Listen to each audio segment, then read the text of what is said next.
Bonjour, bonjour. Alors la grande nouvelle, c'est Maria Corina Machado, prix Nobel de la paix. Alors je vous cache pas que j'avais préparé une petite vidéo ce matin, mais pas sur ça. Je me suis couché très tard puisque hier, Dina Boluarte, la présidente par intérim, a été destituée par le Parlement. Donc j'allais préparer une vidéo sur ce thème-là et évidemment j'ai vu la nouvelle qui inonde les réseaux d'information au niveau mondial et ce n'est pas Boluarte. Donc nous allons faire une vidéo sur ces deux femmes politiques, en commençant évidemment par Maria Corina Machado qui reçoit le prix Nobel de la paix. Alors, ce qu'il faut dire déjà, c'est que Machado est l'antithèse de la paix.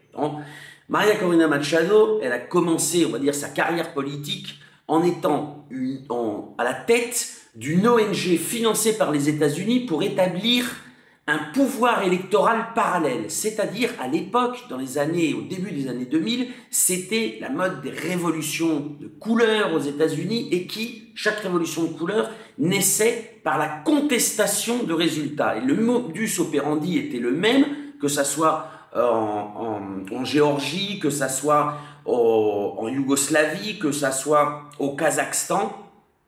Ça passait toujours par une ONG qui déclarait des résultats électoraux différents de ceux émis par les autorités compétentes. Maria Corina Machado a donc commencé comme ça, donc en se mettant au service des États-Unis pour tenter une révolution orange au Venezuela. Et puis évidemment, elle n'a pas réussi et on a passé la vitesse supérieure. On se rappelle de Maria Corina Machado durant la Salida, cette épisode putschiste en 2014, puis par la suite en 2017, en scandant que Maduro devait être renversé, peu importe les conséquences, et le quoi qu'il en coûte. Voilà. Donc, le prix Nobel est donné généralement, quand on voit la liste, non, à une personne, en tout cas dans les statuts, qui a œuvré toute sa vie pour le rapprochement entre les peuples, pour l'établissement de la paix. C'est le contraire qu'a fait Madame Maria Corina Machado, qui encore récemment demandait et exigeait le bombardement de son propre pays. C'est-à-dire la guerre. La guerre. À la limite qu'elle gagne le prix Nobel de la guerre, on pourrait le comprendre. C'est une femme qui, dès 2019, a fait une alliance formelle entre son parti et le Likoud et qui par la suite a demandé à Netanyahou d'intervenir au Venezuela. C'est évidemment une personne qui a soutenu le génocide en Palestine. Donc évidemment, ça fait partie de ces institutions dominées par l'Occident collectif qui se délégitiment, comme la FIFA par exemple, ou les Jeux Olympiques qui interdisent aux Russes de participer mais pas aux Israéliens. Donc là évidemment le prix Nobel est tellement grossier que ça pose même plus question. Alors, ce qui est intéressant, en revanche, de savoir, c'est pourquoi. Qu'est-ce que ça veut dire? Est-ce que les États-Unis sont en train de préparer l'invasion du Venezuela pour mettre à la tête de ce pays Madame Maria Corina Machado? Alors, moi, je vais pas l'analyser comme ça. Déjà, je pense que depuis 20 ans, les États-Unis changent de leader d'opposition tous les 3-4 ans. Donc on a eu par exemple Manuel Rosales au début des années 2000, puis par la suite on a eu, je cite dans le désordre, on a eu Monsieur Capriles Radonski, puis ensuite on a eu Leopoldo López, puis ensuite on a eu Juan Guaido, et puis on a aujourd'hui Maria Corina Machado.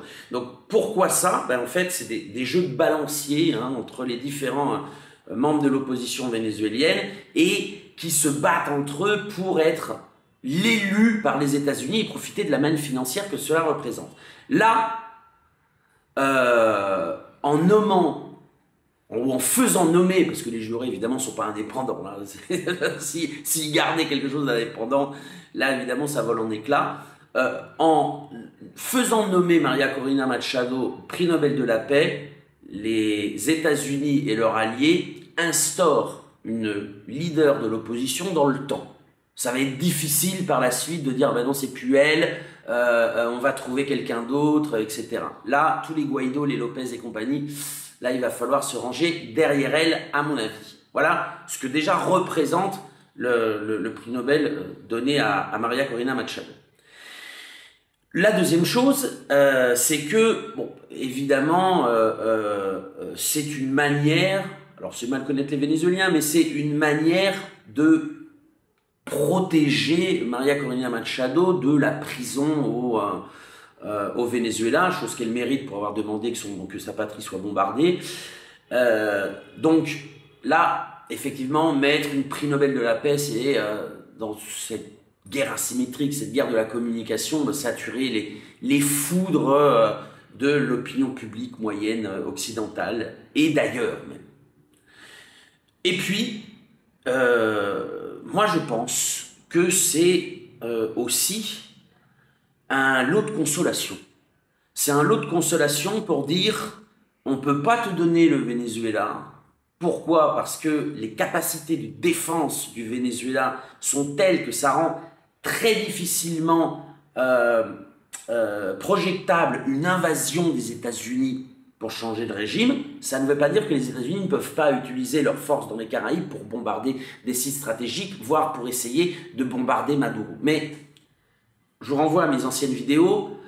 Conquérir et envahir le Venezuela, ça va être très difficile. Surtout très difficile dans le très court terme, car il y a le sommet des Amériques qui se tient en décembre prochain, et évidemment, l'enjeu va, en plus évidemment du Venezuela pour compter les alliés, mais l'enjeu va être surtout donner un coup d'arrêt au développement de la Chine sur le continent. Et donc pour ça, les États-Unis vont pas s'embarquer dans une guerre, à mon avis, à très très court terme. Alors, je rappelle, hein, ça n'empêche pas des opérations chirurgicales, ok? Mais une guerre sur le moyen et long terme, une guerre qui durerait 20 ans, parce que les capacités de résistance au sol du Venezuela sont très importantes. Hein. C'est 8 millions de miliciens, c'est des chaînes de commandement totalement décentralisées. Je rappelle qu'il y a une alliance stratégique très profonde avec la Russie. Il y a une usine de Kalachnikov au Venezuela, c'est la seule du continent. La Kalachnikov, c'est l'arme du guerriero, ça convient très bien aux miliciens, etc. etc. Donc, une guerre sur le long terme, en sachant qu'en plus, il y a les élections de mi-terme qui sont l'année suivante. Ça serait un pari risqué.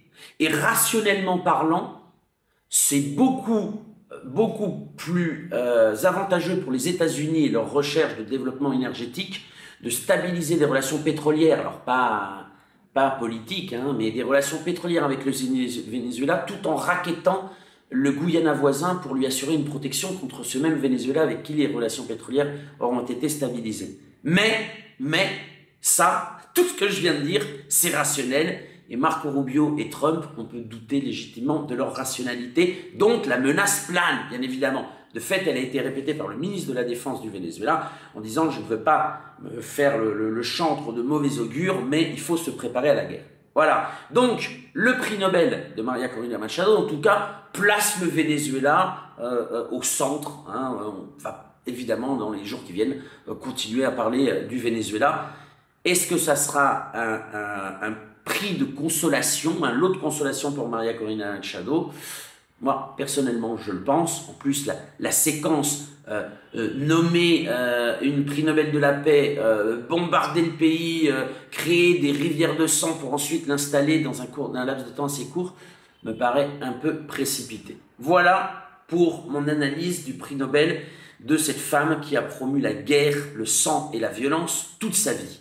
Alors, une femme aussi qui a les mains souillées de sang et de violence, c'est Dina Boluarte, la mandataire désignée du Pérou. On se rappelle que Dina Boluarte avait été nommée par le Congrès présidente après le coup d'État contre Pedro Castillo le 7 décembre 2022, et son mandat a été une catastrophe.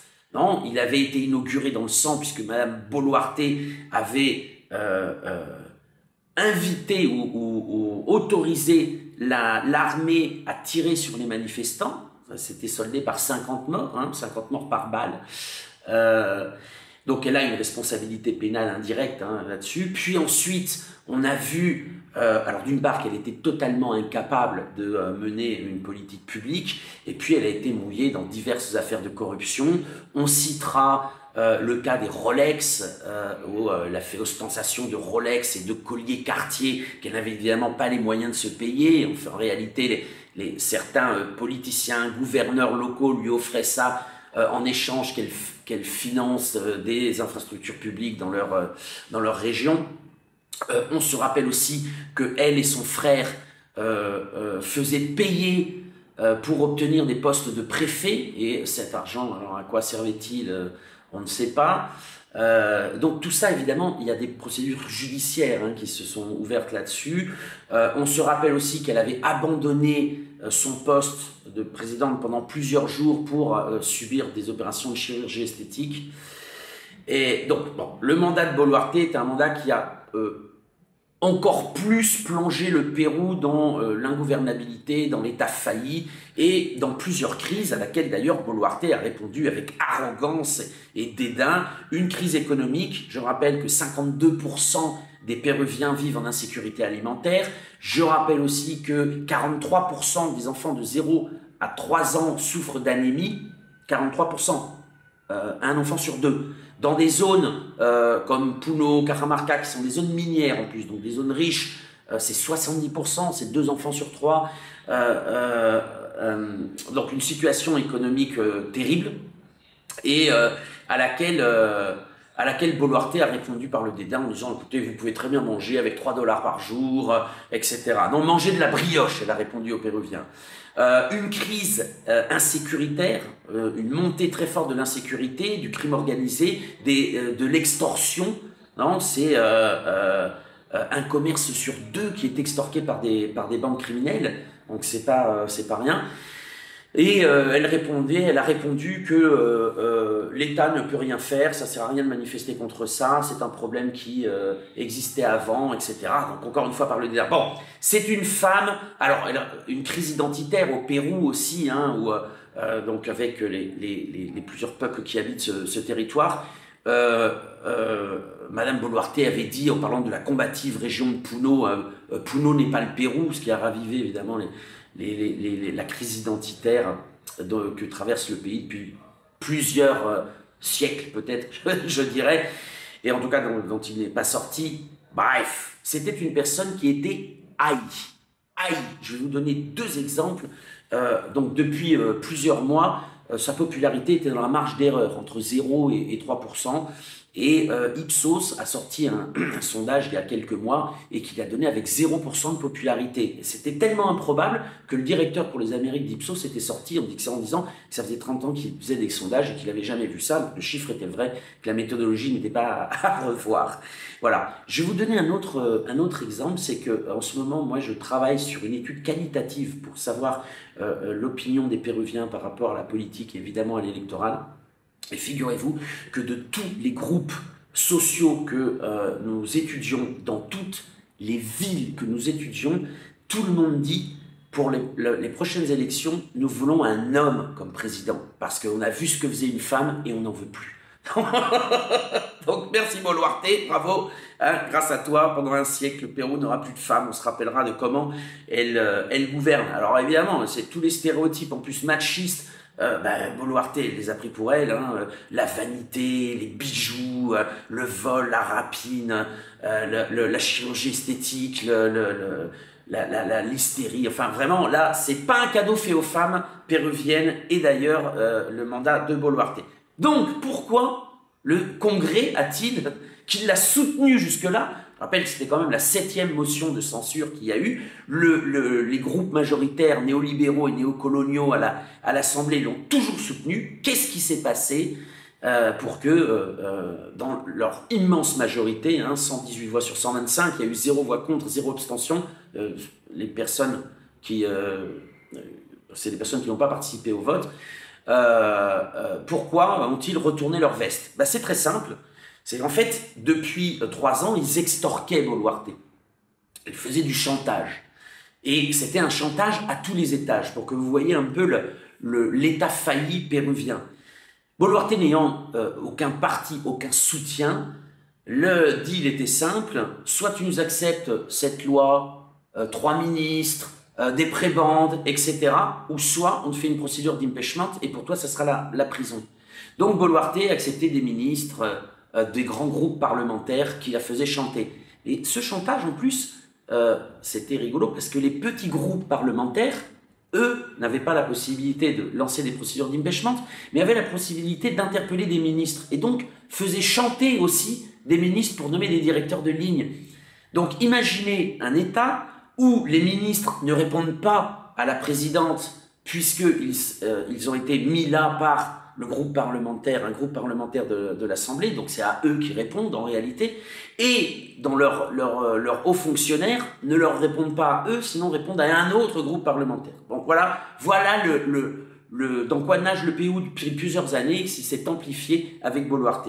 Alors, évidemment, pourquoi maintenant? Parce qu'on entre en période électorale et que soutenir une personne haïe par la population, en fait, est un fardeau pour aller chercher des électeurs.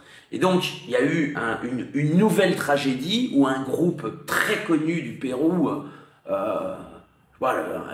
des Johnny péruviens, on va dire, en plein concert, se sont fait mitrailler par un groupe criminel.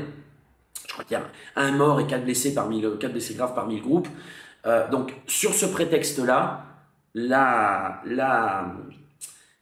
néolibéraux ont lâché Boluarte. Après l'avoir utilisé jusqu'à plus possible, ils ont jeté le Kleenex en essayant évidemment de se faire passer pour des gens d'opposition. On dirait finalement des Attal ou des Édouard Philippe un peu plus robustes parce qu'ils ont mené à terme la procédure de destitution. Voilà. Donc voilà, alors évidemment, les mois qui vont venir jusqu'à avril vont être un combat pour le narratif de qui est d'opposition. Le peuple péruvien n'est pas bête, hein, et il a bien vu que tous ces parlementaires se sont gavés en utilisant Boluarte et que ça va être quand même difficile de se faire passer pour quelqu'un d'opposition au régime qu'elle a instauré dans les prochains mois. Qui remplace Boluarte? Jerry, un député qui est un lobbyiste du MEDEF et de la Société Nationale d'Industrie, du MEDEF local et de la Société Nationale d'Industrie. C'est lui qui est à l'origine de la loi sur les zones économiques spéciales qui donne des territoires entiers au secteur privé sans être assujetti aux lois de la République ni à son système d'impôt. Donc c'est vraiment quelqu'un aux ordres du grand patronat. Et puis c'est quelqu'un sur qui plane une plainte pour viol parce que il aurait, avec son oncle, si je ne m'abuse, fait boire une collaboratrice pour ensuite la violer. On dirait un vulgaire Haddad, un vulgaire macroniste. Bon voilà, comme vous pouvez l'imaginer, la crise politique au Pérou est loin d'être finie.